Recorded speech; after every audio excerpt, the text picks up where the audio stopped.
Hello. I am back to talk about last week in wrestling and what was a pretty boring week in wrestling.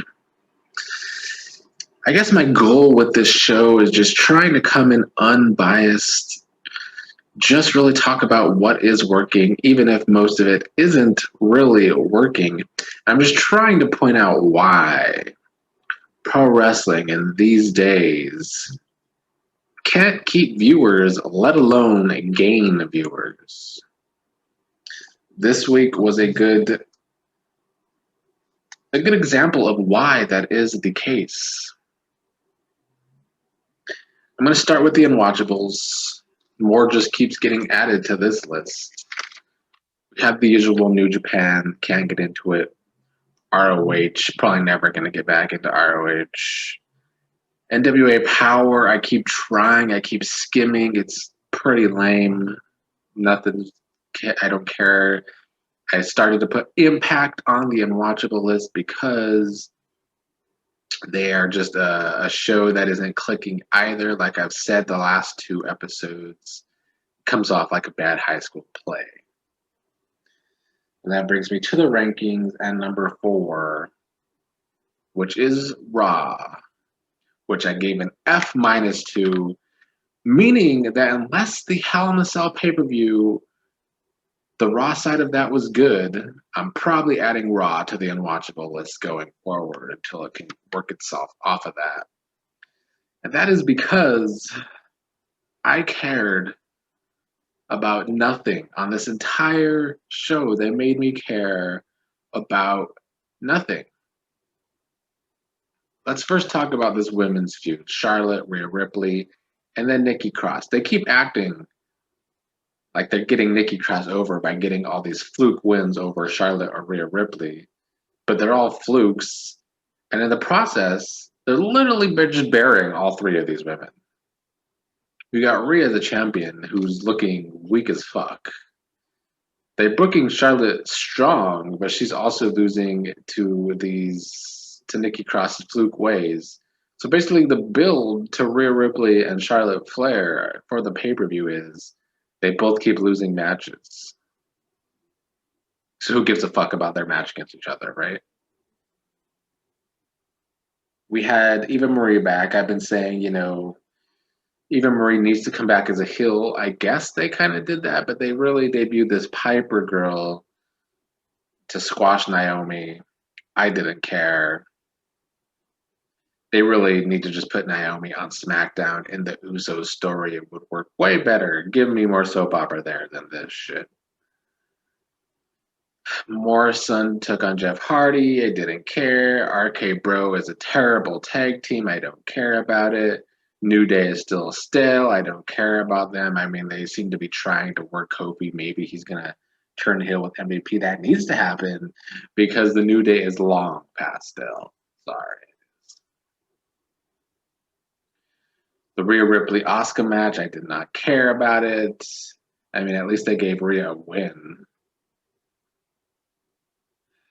And then the Alexa Bliss and her powers. All this storyline is so inconsistent. So Alexa Bliss has powers, but their powers are inconsistent. Sometimes we see them, sometimes we don't. I can't see how anybody cares about these Raws. I mean, and the ratings reflect them. And that is why it is possibly going on the unwatchable list unless Hell in a Cell managed to change my mind to give Raw another chance. I'll review the Hell in a Cell pay-per-view or event after these rankings. Number 3, AEW falls below SmackDown to a D minus. So AEW started with this cage fight, MMA style rules between Wardlow and Jake Hager. And it's funny because on one side you got Dave Meltzer, who is a shill for AEW, clearly on the payroll, clearly putting this over way too big. He rated this match higher than most good matches over the past several decades. And then on the other side, you have the AEW detractors who said this was a terrible match, worse than the Brawl for All. I don't know where I actually stand on the Brawl for All. You can watch Who Really Won the Wrestling War when we get to the late 90s. That is currently on hiatus for now. We'll return hopefully in August with 1990. But I feel so. I'm in the middle of this match because it was entertaining. It was engrossing. I was engrossed watching it. It kept my attention, whereas some of these wrestling shows don't keep my attention at all. So it did keep my attention because it was different, and I always like when wrestling tries something different. I mean, this isn't new. We had the Lions Den match between Owen Hart and Ken Shamrock 2 decades ago, but it was entertaining, but it was also kind of stupid. The more it went on, it just looked so fake. They're trying to make it look MMA, but they're also adding pro wrestling. So the longer it went on, it was kind of lame. So that's why I feel somewhere in the middle on it. It was nowhere near as good as stupid ass Dave Meltzer says it is, but it was also not as bad as the AEW detractors said it was. I also don't like Darby Allin in this handicap match. Darby Allin's this just skinny white dude with face paint, and he's holding his own in a 2-on-1 match. I mean, the zip tie at least was something, but for the most part, I felt like he was getting put over too strong in a 2-on-1 match. I mean, I get they're pushing the guy, but it's not believable. And for a company that is just trying to be so real and have real records, and this is a real sport, that kind of shit is fake as fuck. And the first match ended up looking fake as fuck the more it went on. So the execution for AEW trying to be real, they're presenting itself badly and looking fake. I don't get the appeal of Orange Cassidy. I've heard a lot about him. Him and his team, the Wingmen or whatever, stupid, bad television. Some of the positives, though, there were a few positives that I enjoyed. I did enjoy Brock Anderson's debut. I felt he looked okay in the ring for the most part. They went over in the match, which is what needed to happen. So that was a positive. However, his overall look ain't it.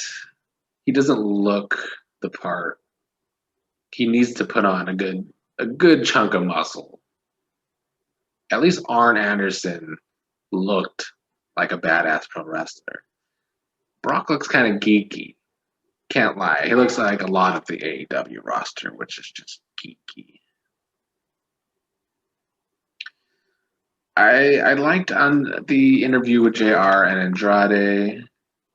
I just feel like Andrade looks like a star compared to a lot of people on AEW that don't at all. So I just hope they don't fumble Andrade because he could be a draw. WWE fumbled him. There is a huge Mexican audience that likes pro wrestling. So why not keep Andrade a star? We'll see how they book him. They need to get him on the show, though. I'm hoping when they go back to their regular nights, we see more of Andrade. Yeah, that was basically the only 2 positives. I have some more negatives. That's the AEW's women's division and how rough it is. The women's matches on AEW are not very good. Their personalities are also not very good. I only have been, in my 3 weeks watching AEW, only a few women have stood out. Jade Cargill being one of the only ones that looks the part and has a presence. And then they end with a 6-man main event. I mean, I'm going to become redundant on these wrestling shows they do because 6-man tag matches usually don't do shit for me, and that main event sucked. So AEW, a D-. And number 2 spot this week is SmackDown. It was just more of the same from SmackDown. They're another show just spinning their wheels. I feel like WWE as a whole is just kind of waiting to get back in front of the fans now to really push new things because SmackDown, all 3 weeks of SmackDown have been the exact same thing. We got the same undercard shit that isn't good. We got Kevin Owens, Big E, Apollo Crews, Sami Zayn. That whole feud has been going on for weeks now, and it's not interesting. Nakamura and King Corbin have been having a match every week now, and I haven't cared about any of those matches any week.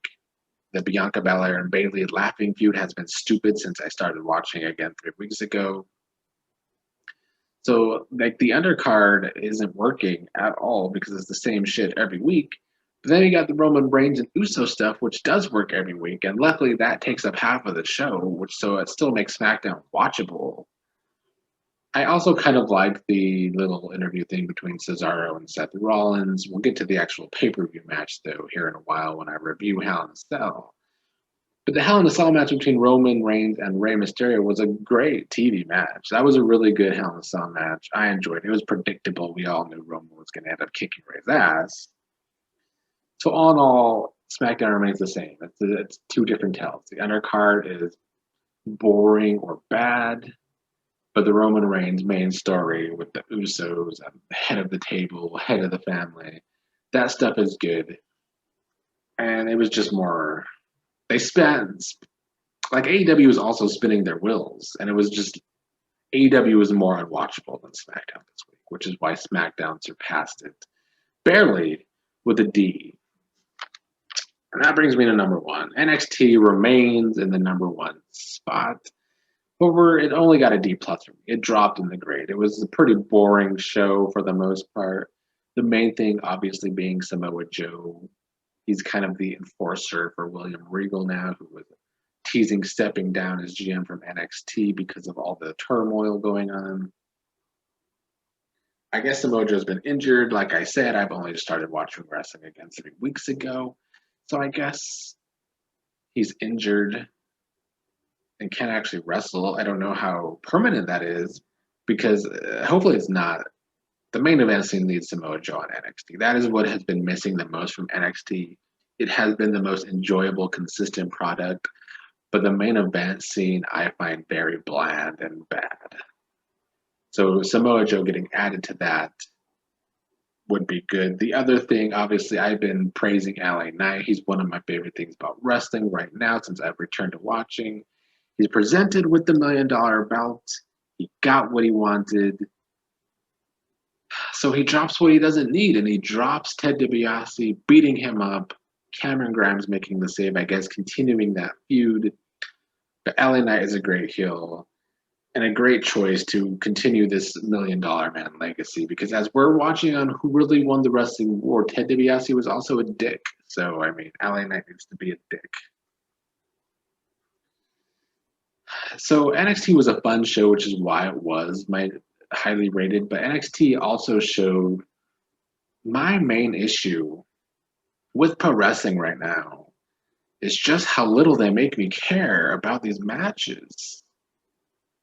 I did not care about one match on this show, and that was basically the theme for all of these shows this week outside of basically everything. I can't think of a match that I just genuinely cared about, which is why I think that MMA fight between Jake Hager and Wardlow on AEW was the most engrossing thing of the week, because it was different, at least.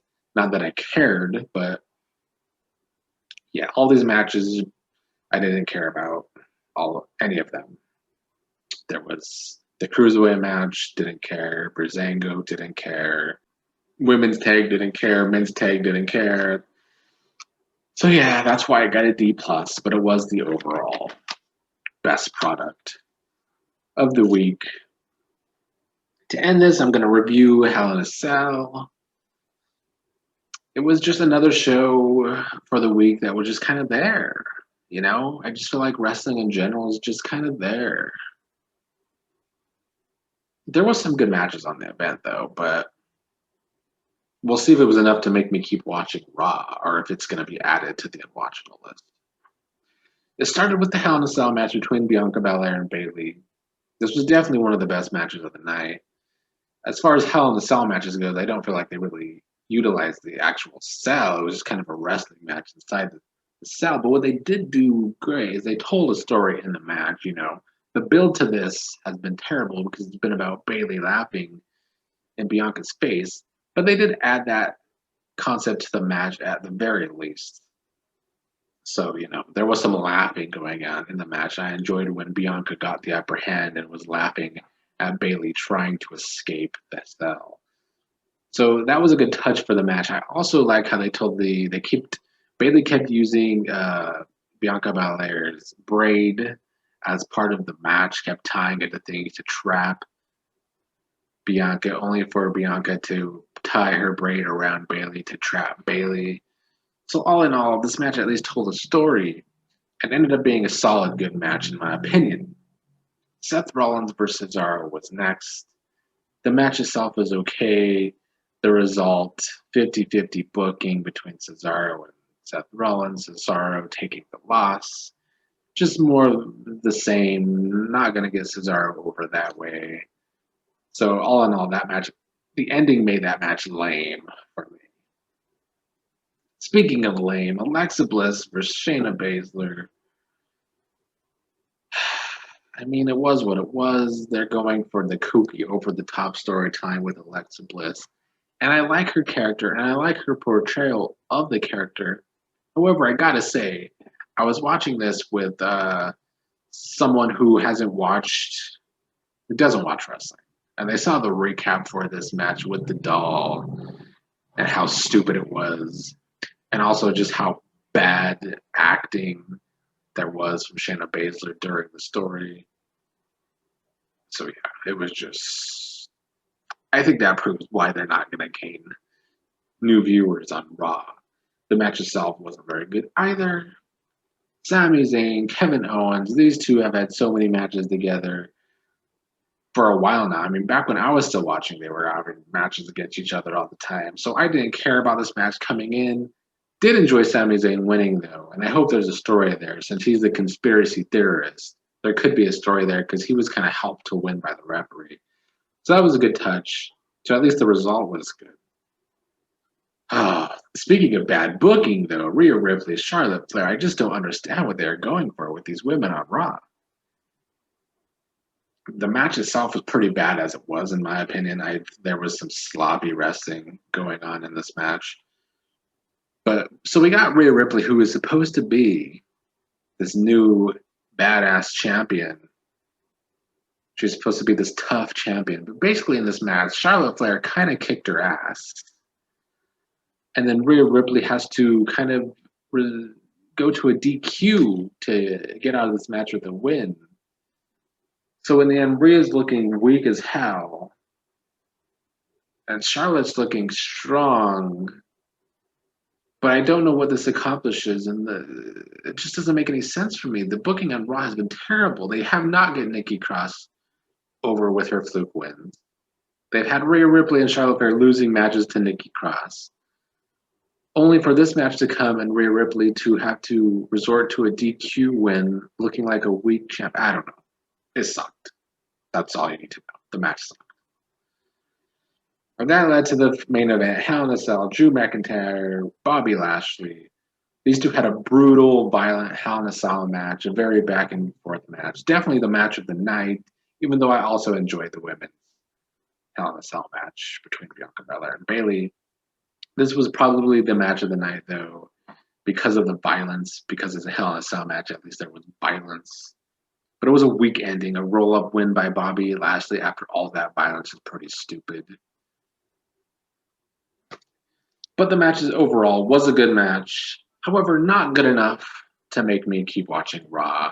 For now, Raw goes on the unwatchable list until it can fight its way off. If it can fight its way off. Because let's face it, Raw is a circus shit show.